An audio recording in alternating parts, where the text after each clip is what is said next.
تیسرے نمبر پر آیت نمبر 187، آیت نمبر 51 یعنی 51 میں اللہ رب العزت نے حضرت موسیٰ علیہ الصلاۃ والسلام سے فرمایا وَإِذْ وَعَدْنَا مُوسَىٰ 40 لَيْلَةً، اے محبوب کریم یاد کیجئے جب ہم نے موسیٰ سے 40 راتوں کا وعدہ لیا، ثُمَّ اتَّخَذْتُمُ الْعِجْلَ مِن بَعْدِهِ، اور قوم بنی اسرائیل کو مخاطب کر کے فرمایا کہ تم نے پھر اس کے بعد بچھڑے کو اپنا معبود بنا لیا، وَأَنْتُمْ ظَالِمُونَ، اور تم ظلم کرنے والے تھے۔ ناظرین کرام، اس کے اندر خاص طور پر جو قابل توجہ بات جس کی طرف آج کے موضوع کے حوالے سے میں آپ کی توجہ مبذول کروانا چاہتا ہوں، وہ قرآن پاک کا وہ ذکر کرنا کہ 40 لیلہ، کہ ہم نے موسیٰ سے 40 راتوں کا وعدہ لیا۔ جب موسیٰ علیہ السلام کوہ طور پر اللہ کی بارگاہ میں ہم کلام ہونے کے لیے، تورات کو خدا کا کلام لینے کے لیے حاضر ہوتے تو رب کائنات فرماتا اے موسیٰ پہلے روزے رکھو، تیاری کرو، اعتکاف کرو، اور 40 دن اور 40 راتیں دنیا سے الگ تھلگ ہو کر تیار ہو کر پھر میری بارگاہ میں آؤ، ہم تمہیں اپنا کلام الہی اور اپنے انوار و تجلیات کا نظارہ کروائیں گے۔ اسی طرح سورہ بقرہ کی آیت نمبر 125 میں اللہ پاک نے فرمایا واحدنا الی ابراہیم و اسماعیل ان طہرا بیتی للطائفین والعاکفین والرکع السجود۔ اللہ پاک ارشاد فرماتا ہے ہم نے ابراہیم اور اسماعیل علیہ السلام کو تاکید فرمائی کہ میرے گھر کو طواف کرنے والوں اور اعتکاف کرنے والوں اور رکوع اور سجود کرنے والوں کے لیے خوب پاک و صاف کر دیں۔ لہذا اللہ کا گھر مزید تیاری کے ساتھ مزین کیا جاتا ہے، راکعین کے لیے، ساجدین کے لیے، عاکفین کے لیے اور طائفین یعنی طوافین کے لیے۔ پھر تیسرے مقام پر رب کائنات نے بالکل واضح انداز میں ارشاد فرما دیا مساجد میں اعتکاف کرنے کے حوالے سے بھی۔ یہ آیہ مبارکہ بھی سورہ بقرہ کی 187 نمبر آیا ہے۔ فرمایا ثم اتموا الصیام الی اللیل، تم رات تک اپنے روزے کو پورا کرو، ولا تباشروہن، اور اپنی عورتوں سے مباشرت نہ کرو، وانتم عاکفون فی المساجد، جب کہ تم مساجد میں حالت اعتکاف میں ہو۔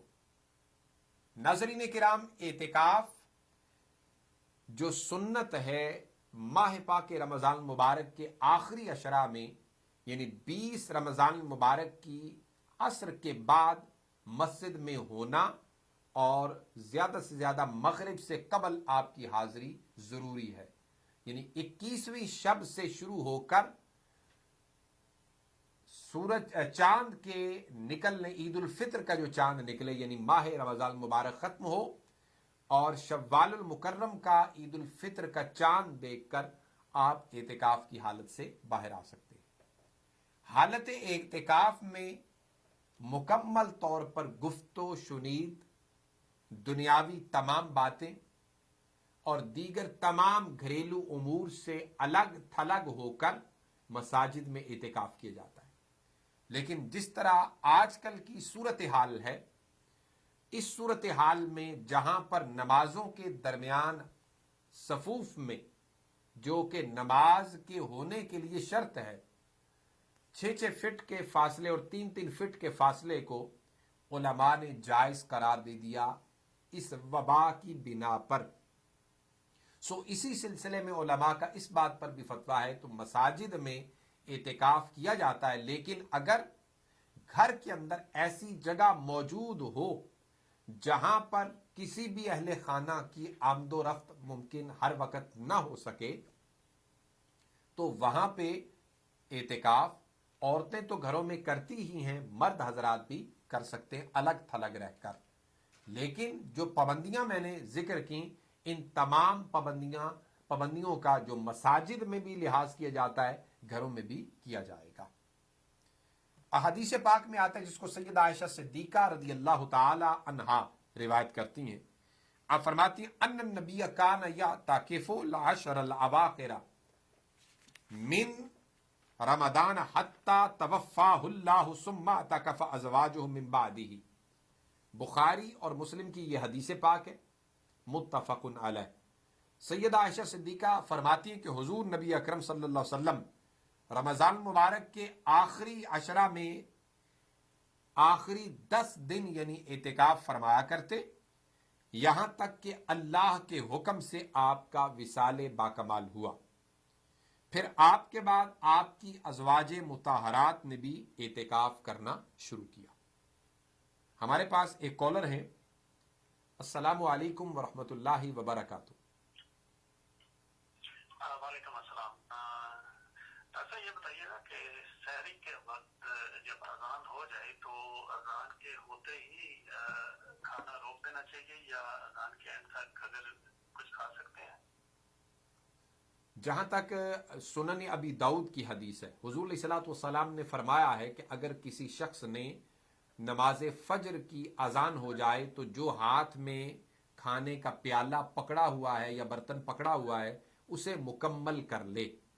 تو لہٰذا وہ کوشش کرنی چاہیے کہ یہ نہیں کہ زیادہ سے زیادہ فجر کا ٹائم جو ہے وہ گزر جائے، نہیں، بلکہ فی الفور انداز میں اسے مکمل کر کے ختم کر دیا جائے، تو اتنے میں کوئی حرج نہیں ہے، اتنے میں روزہ ہو جاتا ہے۔ دوسری حدیث پاک جس کو سیدنا ابی ہریرہ رضی اللہ تعالیٰ عنہ روایت کرتے ہیں، یہ بھی بخاری اور مسلم کی متفق علیہ حدیث ہے۔ آپ فرماتے ہیں کان النبی صلی اللہ علیہ وسلم یعتکف فی کل رمضان 10 ایام فلما کان العام الذی قبض فیہ اعتکف 20 یوما۔ فرماتے ہیں کہ حضور علیہ الصلوۃ والسلام ہر رمضان میں 10 دن کا اعتکاف یعنی آخری عشرے کا اعتکاف فرمایا کرتے، اور جس سال آقا علیہ الصلوۃ والسلام کا انتقال ہوا، وصال باکمال ہوا، آپ نے اس سال اپنے گزرے ہوئے رمضان میں 20 دن کا اعتکاف فرمایا۔ یعنی پتہ یہ چلا کہ 10 دن کا اعتکاف مسنونہ ہے، 20 دن کا اعتکاف بھی سنت سے ثابت ہے۔ حضرت عبداللہ ابن عمر رضی اللہ تعالیٰ عنہ روایت کرتے ہیں، آپ فرماتے ہیں ان عمر سأل النبی صلی اللہ علیہ وسلم، کہ حضرت عمر فاروق رضی اللہ تعالیٰ عنہ نے آقا علیہ الصلوۃ والسلام کی بارگاہ میں سوال کیا، کنت نظرت فی الجاہلیۃ ان اعتکف لیلۃ فی المسجد الحرام قال فاوف بنظرک۔ یاد رکھیں یہ حدیث پاک بھی بخاری اور مسلم کی ہے۔ عبداللہ ابن عمر بیان کرتے ہیں کہ میرے والد مکرم حضرت عمر الخطاب فاروق اعظم رضی اللہ تعالیٰ عنہ نے بارگاہ رسول اکرم صلی اللہ علیہ وسلم میں عرض کیا، یا رسول اللہ، میں نے زمانہ جاہلیت میں منت مانی تھی کہ خانہ کعبہ میں 1 رات کا اعتکاف کروں گا اگر میں فلاں میرا کام ہو گیا۔ آپ نے فرمایا تم اپنی منت کو پورا کرو۔ معلوم یہ ہوا کہ زمانہ جاہلیت میں بھی جن کاموں کا تعلق نیک جائز ہے اور شریعت اسلامیہ نے اس کو برقرار رکھا ہوا ہے، ان منتوں اور نظروں کو پورا کرنا بھی ضروری ہوتا ہے۔ حضرت عبداللہ ابن عمر رضی اللہ تعالیٰ عنہ روایت کرتے ہیں، یہ مسلم اور ابو داؤد کی حدیث پاک ہے۔ آپ فرماتے ہیں کہ ان رسول اللہ صلی اللہ علیہ وسلم، کہ نبی اکرم صلی اللہ علیہ وسلم کان یعتکف العشر الاواخر من رمضان، حضور علیہ الصلوۃ والسلام رمضان مبارک کے آخری عشرہ میں اعتکاف فرمایا کرتے۔ قال نافع، جناب نافع فرماتے ہیں، وقد ارانی عبد اللہ المکان الذی کان یعتکف فیہ رسول اللہ من المسجد۔ آپ فرماتے ہیں نافع رضی اللہ تعالیٰ عنہ کہ مجھے حضرت عبداللہ نے وہ جگہ بھی مسجد نبوی میں دکھائی جس مقام پر آقا علیہ الصلوۃ والسلام اعتکاف رمضان المبارک کے آخری اشرا میں فرمایا کرتے تھے۔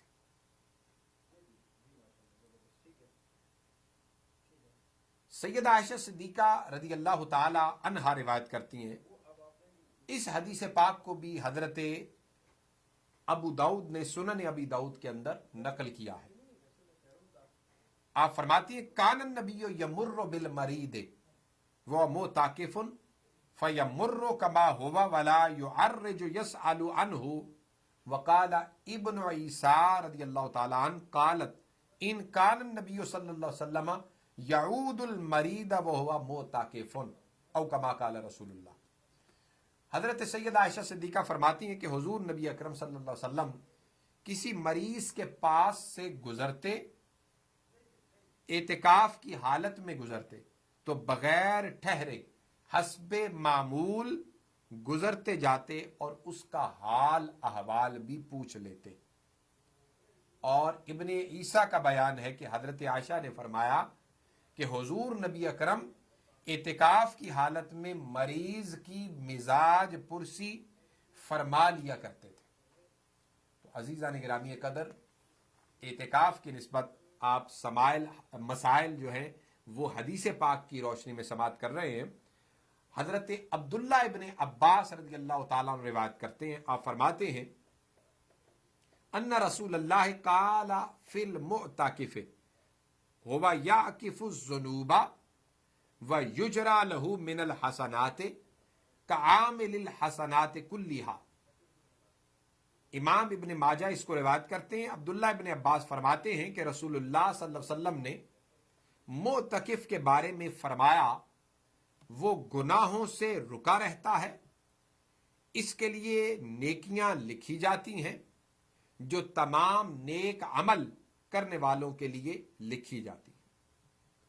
پھر عبداللہ ابن عباس ہی اس کو روایت کرتے ہیں جس کو امام طبرانی نے اسناد جید کے ساتھ نقل کیا ہے کہ حضور نبی اکرم صلی اللہ علیہ وسلم نے ارشاد فرمایا من اعتکف یوما ابتغاء وجہ اللہ جعل اللہ بینہ وبین النار ثلاث خنادق کل خندق ابعد مما بین الخافقین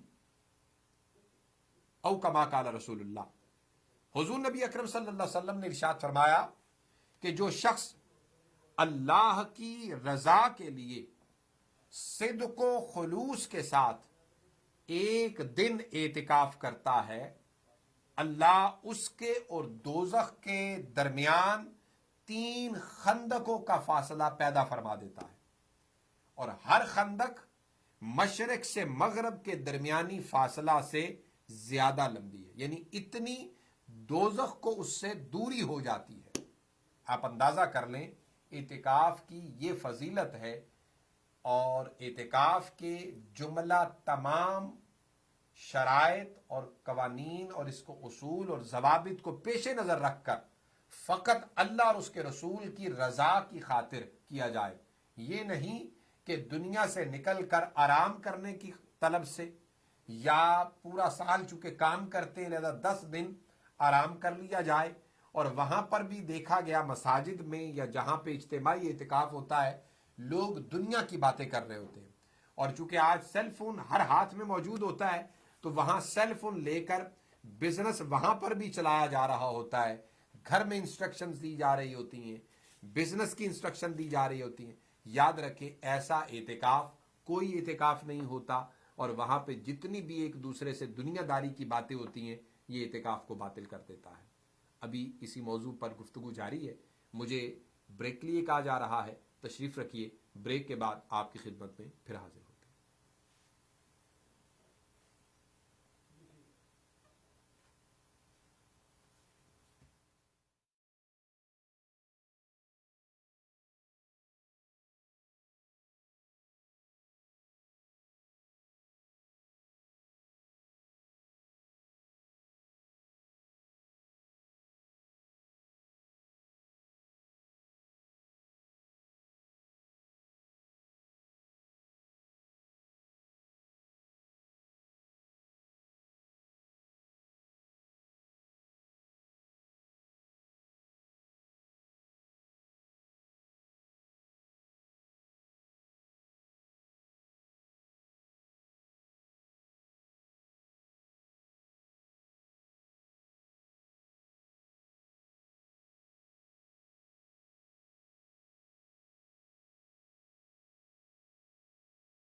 ویلکم بیک ناظرین، پروگرام دیکھ رہے ہیں غیب کی دنیا، اور ٹاپک ہمارا آج کا فضائل اعتکاف پر چل رہا ہے۔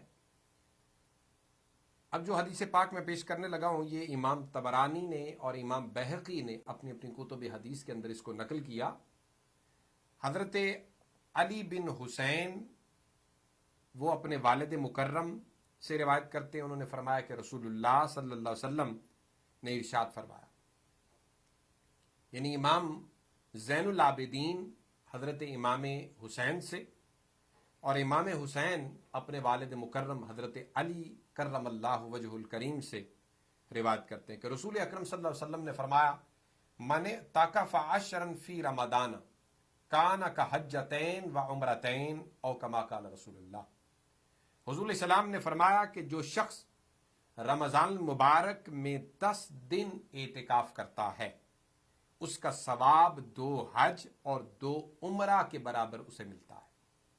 یعنی ہر قسم کی ریاکاری، دکھاوا وہاں اعتکاف کے دوران فقط توجہ رجوع اللہ کی طرف اور توجہ اللہ کی طرف، اور 5 وقتی نماز کے علاوہ تمام نفلی نمازیں، قیام رمضان، صلاۃ اللیل، صلاۃ التہجد، تلاوت قرآن، تسبیحات و تحلیلات کثرت سے یہ کی جائیں، اور اپنی زبان کو کلیتاً ہر قسم کے دنیاوی گفتگو سے پرہیز کروا کر، اور حتیٰ کہ مسجد میں بھی جب آپ ہوں تو نماز کا بھی وقت ہو جائے تو چہرے کو ایک قسم کا ڈھانپ کر صفوں کے اندر آ کر نماز ادا کریں۔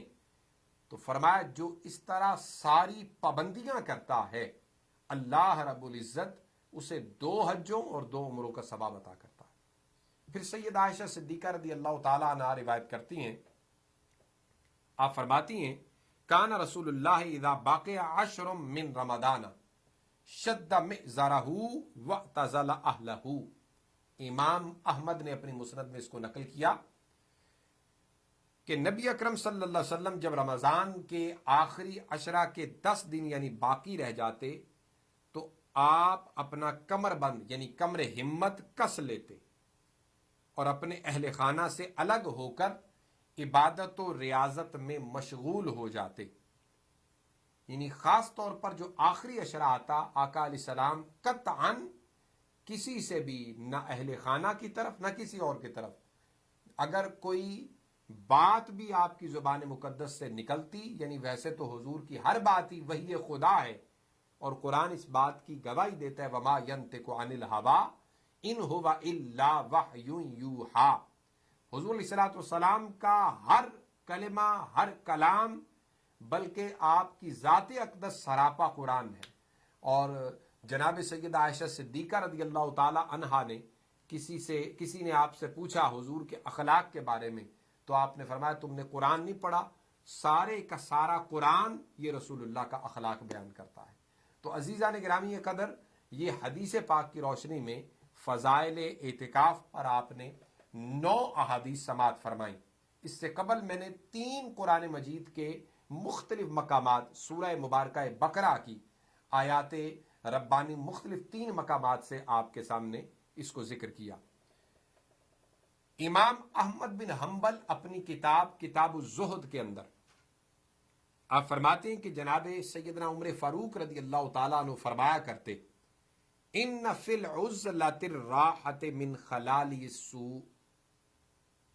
جناب فاروق اعظم فرماتے کہ عزلت نشینی یعنی اعتکاف میں بیٹھنا اور چند دن روز کے لیے دنیا سے الگ تھلگ ہو کر اہل خانہ اور دوست احباب، بہن بھائیوں، بچوں، ہر ایک سے الگ تھلگ ہو کر بیٹھنا، یہ ہر قسم کی دنیاوی برائی سے راحت اور چھٹکارا پانے کی علامت ہوتا ہے۔ اور سیدنا فاروق اعظم ہی کا قول حضرت عبداللہ ابن مبارک اپنی کتاب الزہد، ایک حضرت امام احمد بن حنبل نے لکھی جس کے حوالے سے میں نے پہلا جناب فاروق اعظم کا قول نقل کیا، اور دوسری حضرت عبداللہ ابن مبارک کی کتاب الزہد ہے، اس میں آپ فرماتے ہیں کہ سیدنا عمر بن خطاب رضی اللہ تعالیٰ عنہ نے ارشاد فرمایا، خذوا بحظکم من العزلۃ، اے لوگو عزلت نشینی میں اپنا حصہ نکالا کرو. جب یہ نکالو گے تو اللہ رب العزت ہر قسم کی خیر میں تمہارا حصہ رکھ دے گا. تو خیر کے اندر اگر ہم اپنا حصہ رکھنا چاہتے ہیں تو لازم ہے اعتکاف کریں, دنیا سے کچھ دیر کے لیے ہٹ کر عزلت نشینی اختیار کریں. اولیاء و صالحین, یہ جسے ہم چلہ کشی کہتے ہیں, یہ 40 راتوں کا جو وعدہ اللہ رب العزت نے جناب موسیٰ سے لیا اور لیتے رہے, اور تیاری کا حکم ملتا کہ تیاری کر کے, اعتکاف کر کے, یہ چلہ کشی کر کے پھر میری بارگاہ میں کوہ طور پر آئیے, تو یہ اولیاء صالحین بندگان خدا اپنے آپ کو دنیا سے الگ تھلگ کر کے جنگلوں میں جا کر 40 روز, پہاڑوں اور غاروں میں جا کر 40 روز, یا رمضان مبارک کے پورے مہینہ یا 20 دن یا 10 دن کے لیے یہ دنیا سے الگ تھلگ ہو کر فقط اللہ اور اس کے رسول کی رضا کے لیے بیٹھ جاتے ہیں, تو رب ذوالجلال کی رحمت ایسے بندوں پر انڈیل دی جاتی ہے, اور رب کی نظر کرم اور نظر سولی بار بار اس پر پڑتی ہے. ذرا سوچیں, اگر کسی والدین کا یا ماں کا چھوٹا بچہ یا بچی روزہ رکھ لے تو دن میں کئی مرتبہ شفقت سے والد اور کبھی والدہ اپنے اس بچے کو دیکھتے ہیں کہ اس نے روزہ رکھا ہوا ہے, اس کی حالت کیسی ہے, یہ کمزور تو نہیں ہو گیا, اس کے ہونٹ خشک تو نہیں ہو گئے, اس کی آنکھیں بند تو نہیں بار بار ہو رہی, یہ جسم میں نقاہت اور کمزوری تو نہیں فیل کر رہا. جس بچے نے روزہ رکھا ہو, ماں اسے دن میں 70 بار دیکھتی ہے اور بار بار دیکھتی ہے, کیا حالت ہوگی اس بندے کی جس بندے سے اللہ اس ماں کی ممتا سے 70 گنا بڑھ کر پیار کرتا ہے, وہ کتنی مرتبہ اپنے روزے دار کو دیکھتا ہوگا. اور پھر وہی روزے دار جب دنیا سے الگ تھلگ ہو کر روزے کی حالت میں اور رات کو قیام اللیل اور صلاۃ اللیل کرتے ہوئے راتیں گزارتا ہے, اللہ کس انداز سے اس بندے کو دیکھتا ہوگا. یہ توجہ کرنے کی بات ہے, اور اس نقطے کی طرف اپنے فکر و خیال کو لانے اور بار بار اسی کی طرف دہراتے رہنے کی بات ہے. جب یہ کریں گے تو ہمیں رب ذوالجلال کی ذات پاک کے ساتھ کس قدر قلبی رجحان اور لگاؤ پیدا ہوگا, اور دنیا کے اندر اس کی نافرمانیوں سے ہم کتنے اپنے آپ کو شرمندگی محسوس کریں گے بار بار. اللہ پاک وہ ندامت اور وہ شرمندگی جب ہمیں عطا کر دیتا ہے تو یاد رکھیے وہی معافی ہوتی ہے. ہمارے پاس ایک کالر ہیں. السلام علیکم ورحمۃ اللہ وبرکاتہ. السلام علیکم. جی وعلیکم السلام ورحمۃ اللہ, فرمائیے. میں اورلینڈو فلوریڈا سے بول رہی ہوں, میرا نام نصرت ہے. السلام علیکم. جی وعلیکم السلام, فرمائیے. مجھے پوچھنا تھا کہ مجھے فیئر جو آتے ہیں, بہت زیادہ خوف آتا ہے, پتہ نہیں جسٹ فار نتھنگ, اور انزائٹی بہت رہتی ہے, اس کے لیے کچھ پڑھنے کے لیے بتائیں. کوشش کیا کریں کہ بار بار وضو کریں اور اپنے کانوں میں گیلے ہاتھ کر کے ان کا مسح کانوں کے اندر اور کانوں کے باہر اور گردن پر کیا کریں, اور سارا دن آپ تیسرے کلمے کا کثرت سے ورد کیا کریں, اور ہر نماز کے لیے نیا وضو کر لیں تو یہ سب سے زیادہ بہتر ہے. اگر وضو ہو بھی تو وضو پر وضو کر لیں. یہ انزائٹی, ہر قسم کی یہ جو اسکیری فیل ہوتی ہے, فیئرنیس ہوتا ہے, یہ ڈپریشن, یہ انشاءاللہ تعالیٰ آپ کا اللہ پاک دور فرما دے گا. اور اس کے ساتھ میں ایک آپ کو آقا علیہ الصلوۃ والسلام کو حضرت جبرائیل امین نے جو کھانے کے لیے نسخہ عطا فرمایا, اور حضور علیہ السلام کی طب نبوی کے اندر موجود ہے. حضور علیہ الصلوۃ والسلام نے ارشاد فرمایا, قلب کی کیفیات, ذہن کی کیفیات اور ہر قسم کی انزائٹی اور خوف اور بے یقینی کی کیفیات کو دور کرنے کے لیے تلبینہ کھایا کریں. تلبینہ یہ بارلے کریکر یعنی جو کا جو دلیا ہے, جس طرح ویٹ کا دلیا ہوتا ہے اسی طرح جو کا دلیا ہوتا ہے, بارلے کریکر. آٹا بھی نہیں لینا, یعنی پاؤڈر بھی نہیں لینا اور ثابت بھی نہیں لینا. جس طرح ویٹ کا کریکر, ویٹ دلیا ہوتا ہے, اس طرح جو دلیا ہوتا ہے, وہ لے لیں. ایک کھانے کا چمچ وہ بھر کے 3 کپ پانی لے کر یا 1 یا 2% دودھ لے کر, دونوں میں سے کوئی ایک لے سکتے ہیں, ان میں آپ اس کو اچھی طرح پکائیں. جب وہ پک جائے, بالکل نرم ہو جائے, تو پھر اس کے بعد اگر پانی میں پکایا ہے تو دودھ بعد میں ڈال لیں اس کے اندر 1 کپ. تو جتنا پانی لیا ہے اس کو پکانے کے بعد 1 کپ رہ جائے, اور دودھ اگر لیا ہے 1 یا 2% تو 3 کپ لیں تو پیچھے 1 کپ رہ جائے. وہ رکھیں رات کو پکا کر, اس کے اندر اجوا یا کوئی اچھی سی کھجور ڈال لیں میٹھا کرنے کے لیے, یا ڈائبیٹک نہیں ہے تو شہد ڈال لیں, اور صبح روزانہ درود پاک, درود شفا اور آیات شفا پڑھ کر اس پر دم کر کے خالی پیٹ وہ کھائیں. اور ناشتہ جو باقاعدہ طور پہ آپ بعد میں اگر کرنا ہے تو اس کے آدھے پونے گھنٹے کے بعد کریں. انشاءاللہ تعالی اللہ رب العزت یہ ہر قسم کی غیر یقینی اور خوف کی کیفیات کو دور فرما دے گا. بہت شکریہ. ایک آپ سے کوشچن کرنا تھا, وہ پارلے جو آپ بتا رہے ہیں یہ جو اوٹ میل ہوتا ہے اس کو کہتے ہیں؟ نہیں, اوٹ میل ایک ڈفرنٹ چیز ہے, یہ بارلے کریکر اور چیز ہے. یہ آپ کسی بھی دیسی سٹور پہ جائیے گا تو وہاں سے بارلے کریکر کہہ کے لیجئے گا, اس کے اوپر لکھا ہوگا جو کا دلیا یا بارلے کریکر. ٹھیک ہے جی, ٹھیک ہے, جی بہت بہت شکریہ, جزاک اللہ خیر. جی بہت شکریہ. السلام علیکم. تو عزیزان گرامی قدر, میں بیان کر رہا تھا اعتکاف کے حوالے سے سیدنا فاروق اعظم کے 2 اقوال جو حضرت عبداللہ ابن مبارک نے کتاب الزہد میں اور حضرت امام احمد بن حنبل نے اپنی کتاب الزہد کے اندر نقل کیے. پھر تیسرے مقام پر حضرت عبداللہ ابن مبارک ہی کتاب الزہد کے اندر نقل کرتے ہیں, اور امام سلمی نے اسے طبقات الصوفیاء کے اندر بھی نقل کیا. حضرت ذنون مصری رحمت اللہ تعالی علیہ کا قول مبارک ہے. ہمارے پاس ایک کالر ہے. السلام علیکم ورحمۃ اللہ وبرکاتہ. وعلیکم السلام. جی میں نے پوچھنا یہ تھا کہ روزے کی حالت میں اسٹیم لینا, یہ کیا اس سے روزے پہ کو فرق پڑتا ہے, یا کر سکتے ہیں یا نہیں کر سکتے ہیں اسٹیم لینا جب آپ لیتے ہیں؟ اگر تو اسٹیم باقاعدہ طور پہ پائپ والی لیتے ہیں اور ناک میں بھی اور منہ میں وہ لگا کے پھر لیتے ہیں اور اس میں میڈیسن بھی ڈالتے ہیں, تو ایسی اسٹیم سے روزہ جو ہے وہ ٹوٹ جائے گا, وہ جائز نہیں ہے.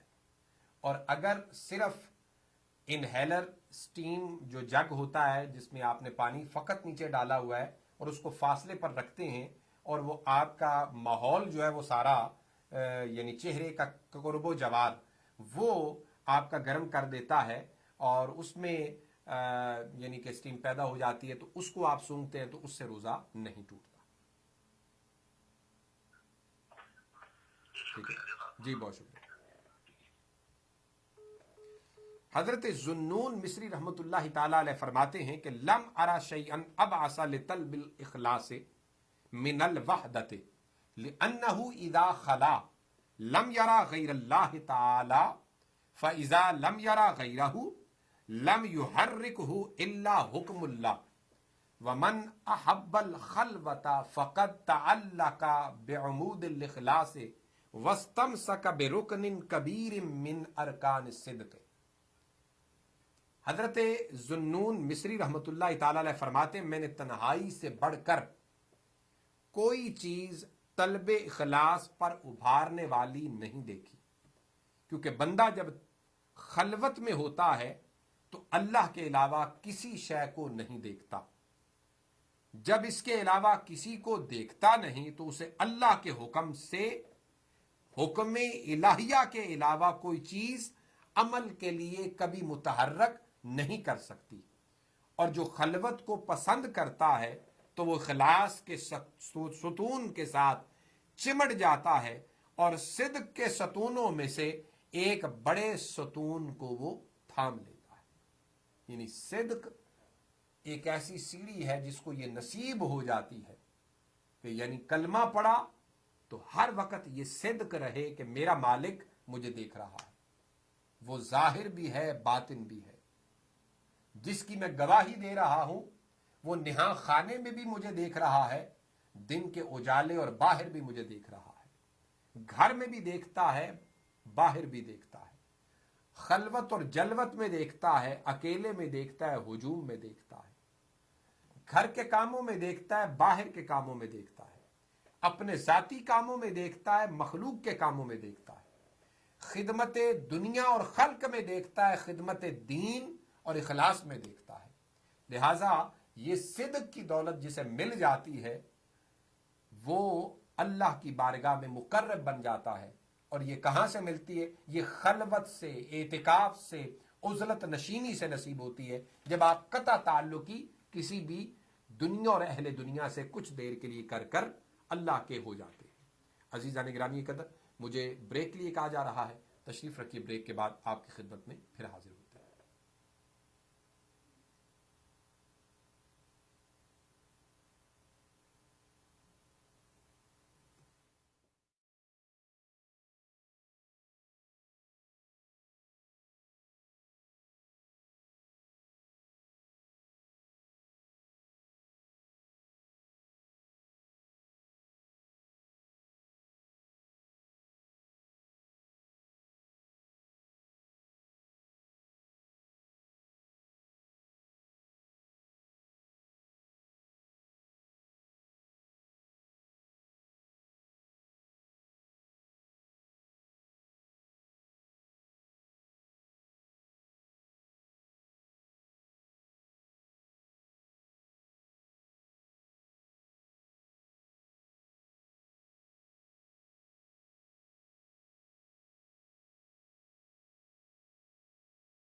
ویلکم بیک ناظرین، پروگرام دیکھ رہے ہیں غیب کی دنیا اور ٹاپک ہمارا چل رہا ہے اعتکاف کے حوالے سے۔ حضرت جنید بغدادی رحمۃ اللہ تعالی علیہ فرماتے ہیں کہ مومن کے لیے دنیا آخرت تک کا سفر آسان اور ہلکا ہے، اور اللہ کے قرب کی خاطر مخلوق سے کنارہ کش ہونا یہ سب سے بڑی تکلیف دہ بات ہے۔ یعنی مخلوق خدا سے الگ تھلگ ہونا یہ بڑا مشکل کام ہے، اور جو یہ کام کر لیتا ہے اللہ رب العزت کا قرب اس کا اتنا ہی جلدی حاصل کرنے میں رستہ طے ہو جاتا ہے۔ اور حضرت جریر رحمۃ اللہ تعالی علیہ فرماتے ہیں کہ جس شخص نے اللہ اپنے اور اللہ کے درمیان تقوی اور مراقبہ کو مضبوط نہیں کیا، وہ شخص کشف مشاہدہ تک کبھی پہنچ سکتا ہی نہیں۔ اور یہ کیسے ہو سکتا ہے؟ جس کو وقت نکال کر فقط اللہ کی رضا کے لیے بیٹھنا نصیب ہوتا ہے، دوسرے کے لیے نہیں ہو سکتا۔ اور حضرت سری سقطی رحمت اللہ تعالی علیہ فرماتے ہیں کہ جو شخص چاہتا ہے کہ اپنے دین کو محفوظ کر لے، اور یہ کہ اس کا دل اور بدن استراحت کریں دنیاوی امور سے نکل کر، اور اس کا غم ہلکا ہو، اسے چاہیے کہ لوگوں سے علیحدگی اختیار کر لے، کیونکہ یہ خلوت نشینی، اعتکاف، یہ چلہ کشی اور تنہا رہنے کا زمانہ ہے، اور جس کو یہ زمانہ نصیب ہو جاتا ہے اس سے ہر قسم کا دنیاوی خوف و ہراس اور غم و اندو دور ہو جاتی ہے۔ حضرت یحییٰ بن معاذ رحمت اللہ تعالی علیہ نے اسی چیز پر زور دیتے ہوئے فرمایا کہ گناہ سے بچنے کے لیے خلوت کی حالت میں جم کر بیٹھنے پر صبر کرنا اخلاص کی سب سے بڑی نشانی ہے، کہ جو بندہ خلوص نیت اپنی ذات کے اندر پرکھنا چاہتا ہے اس کو چاہیے کہ اٹھے اور دنیا سے الگ ہو کر ایسی جگہ میں عزلت نشینی اختیار کر لے تاکہ پتہ چلے خود کو اور اپنی ضمیر کی عدالت میں پیش ہو کر کہ میں کتنا اللہ کی ذات کے لیے خالص ہوں اور کتنا جھوٹ بولتا ہوں۔ حضرت ابراہیم الخواص رحمت اللہ تعالی علیہ فرماتے ہیں کہ احکام خداوندی کا لحاظ رکھنے سے مراقبہ پیدا ہوتا ہے۔ یعنی جو بندہ اللہ کے احکام کا ہر وقت لحاظ کرتا ہے اسے مراقبہ نصیب ہوتا ہے، اور مراقبہ سے ظاہر و باطن میں اللہ کے لیے خلوص پیدا ہو جاتا ہے۔ تو عزیزان گرامی قدر، یہ تمام کے تمام صحابہ کے، اولیاء و صوفیاء کے اقوال جنہوں نے اپنی پوری زندگی میں عملاً رسول اللہ صلی اللہ علیہ وسلم کی زندگی کو اوڑھنا بچھونا بنایا، قرآن اور سنت کو اپنے ذاتوں پر اور اپنی ذوات پر عمل کر کے امت کو دکھایا، ان کی یہ حالت ہے جن کے مزارات اور قبور اور جن کا ذکر اور قول سن پڑھ یا زیارت کر کے بندہ اللہ کا قرب پاتا ہے۔ کیونکہ حضور علیہ السلام فرماتے ہیں کہ جب پوچھا گیا یا رسول اللہ کے بندے کون سے ہیں، حضور نے فرمایا اذا رؤوہم ذکر اللہ، جب انہیں دیکھو تو خدا یاد آ جائے۔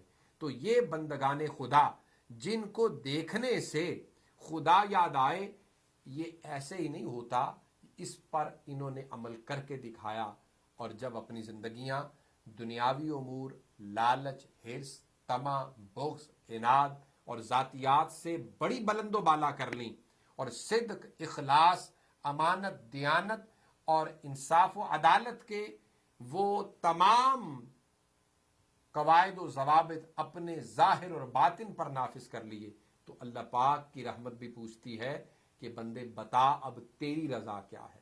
تو یہ اعتکاف بندے کو اس دھرتی سے اٹھا کر، فرش سے اٹھا کر عرش کی دنیا پر لے جاتا ہے۔ عزیزان گرامی قدر، ہم پروگرام کے آخر میں دعا بھی کرتے ہیں، اور مجھے خاص طور پر دعا کے لیے کہا گیا کہ جن فیملی کے لیے کرونا کے حوالے سے وہ بیمار تھے، پوری کی پوری فیملی، اب ان کے صرف اویس خان صاحب کے والد محترم اور ایک آدھ اور فرد جو ہے خاندان کے وہ ہاسپٹلائز ہیں، دعا کرے اللہ رب العزت ان کو شفائے کاملہ عاجلہ عطا فرمائے. الحمدللہ رب العالمین والعاقبۃ للمتقین. الصلاۃ والسلام علی رسول خیر خلقہ محمد وعلی آلہ واصحابہ اجمعین. یا باری تعالیٰ جتنے بھی مؤمنین و مؤمنات، مسلمین و مسلمات کرونا وبا کا شکار ہو کر شرق سے غرب تک اس دنیا سے رخصت ہو گئے، سب کو اپنی جوار رحمت میں جگہ عطا فرما، سب کے صغائر و کبائر کو معاف فرما. مولا کریم درجات میں بلندی عطا فرما. اور جو بیمار ہیں، ہاسپٹلز میں ہیں، گھروں میں ہیں، مولا کریم سب کو شفائے کاملہ عاجلہ نصیب فرما.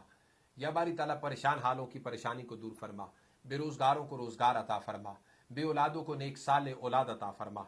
وشفاء لما فی الصدور وہدی ورحمۃ للمؤمنین ولا یزید الظالمین الا خسارا.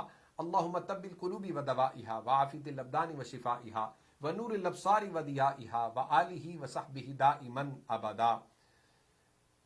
دوسرے عشرے کا بھی آغاز ہو چکا، اس کے لیے بھی ضرور دعا پڑھے. استغفر اللہ ربی من کل ذنب واتوب الیہ.